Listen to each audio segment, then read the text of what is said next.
Hello, McKay here, and today I'd like to briefly discuss the use of a low-carb ketogenic diet, and in particular, its application of baseball pitchers. So quickly, a low-carb ketogenic diet usually consists of macronutrient percentages that are going to be high in fat, up to 70% of total energy intake usually comes from fat, a very low carbohydrate intake, even as low as 5%, and a moderate protein intake. Roughly 20% of the total calories or energy intake are going to come from protein. Now, the low-carb ketogenic diet, it's become a mainstay of pop culture and Hollywood, and based primarily on anecdotal reports of its efficacy, it's made a return to sport performance nutrition. As Dr.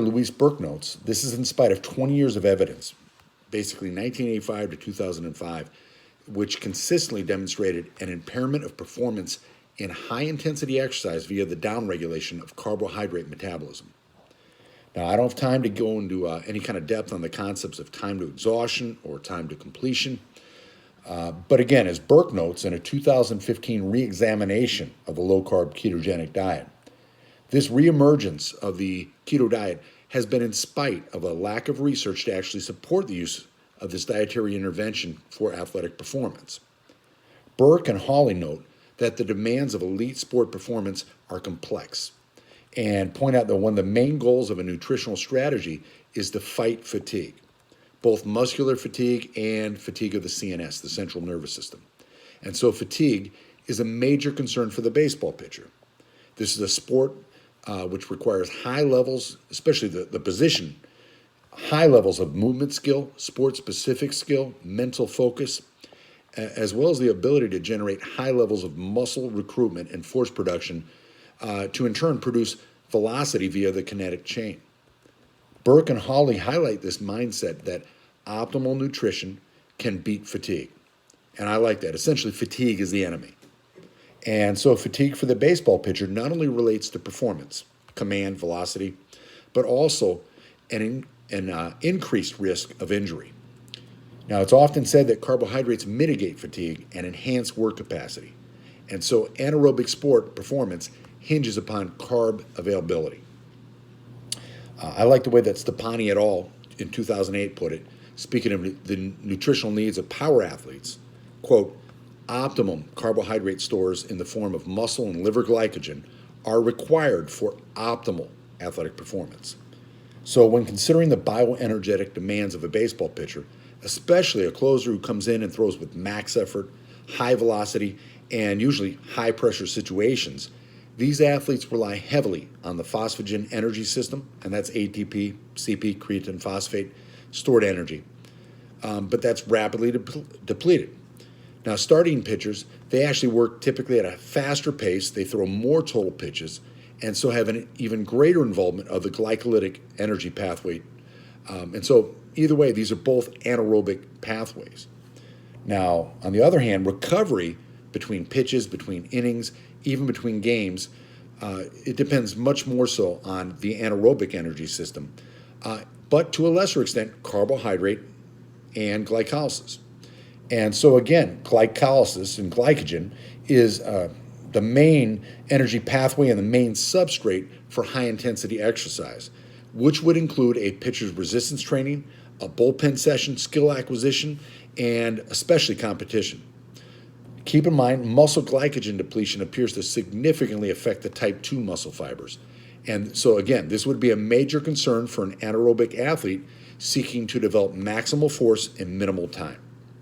Stepani et al. In 2008, Slater and Phillips in 2011, also Thomas et al. In their 2016 position statement, as well as the ISSN position stand for strength and power athletes. And again, this is where the anaerobic baseball pitcher should be categorized as an anaerobic athlete. They each recommend a carb intake of 5 to 6 grams per kilogram a day to support both training and performance.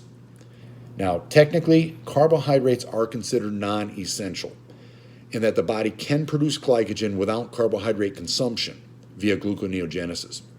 And although fat metabolism may provide adequate energy for, let's say, a recreational athlete exercising at a lower intensity, this is a situation in which sufficient oxygen would be present. Whereas On the other hand, anaerobic athletes train and, in particular, compete well above the anaerobic threshold. These are intensities too high for aerobic metabolism. Again, not enough oxygen would be present. Also, their focus in season and off season should be on resistance training. They're training to gain lean body mass, at worst, maintain it during the in season, and to develop lower body power, because these attributes are known to protect the pitcher's upper extremity. So what does the research actually say about the low-carb ketogenic diet and its impact on anaerobic performance? First, Green et al. In 2018, they looked at the efficacy of the low-carb ketogenic diet as a weight class making strategy in some experienced powerlifting and Olympic weightlifting athletes. A strength of this study was that the researchers equated both calories and protein. They concluded that the low-carb ketogenic diet was effective or at least as effective as the usual diet, which would include carbohydrate intake, and noted each group of athletes both made weight and performed well.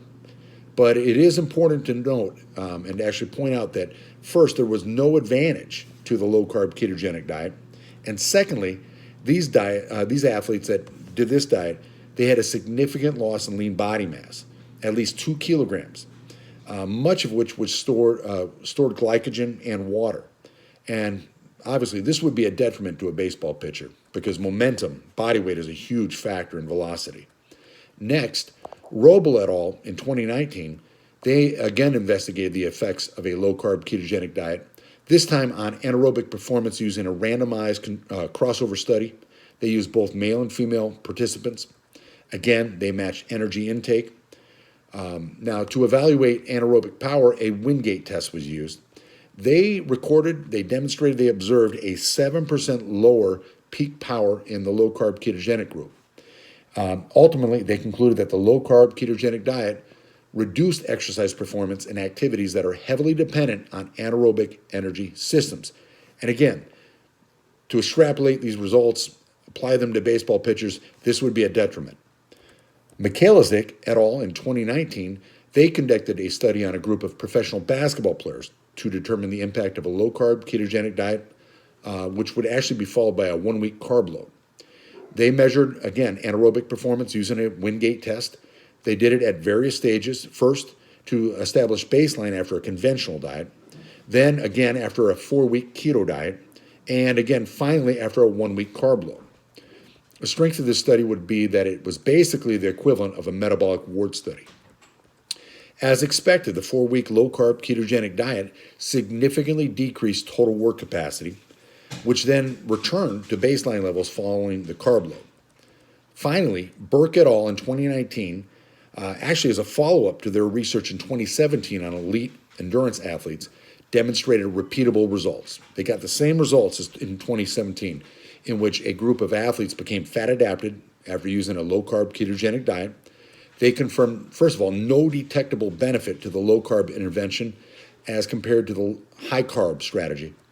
Each of their studies demonstrated an increased oxygen cost and an impaired capacity for higher intensity exercise, basically anything above 75% of VO2 peak. They noted a diminished exercise economy even after resuming high carb availability, which is concerning because there most likely was an enzymatic adaptation which allowed the fat-adapted athletes to become more efficient at fat metabolism. But there was a downregulation of the pyruvate dehydrogenase reaction. So now, in turn, they have a diminished capacity to use the body's preferred source of energy for high-intensity anaerobic exercise, which is carbohydrates. And so with all this in mind, there's no way that I can recommend a low-carb ketogenic diet for an anaerobic athlete, especially today's anaerobic baseball pitcher. Well, thanks for listening, and I'll include all the references down below. Thanks.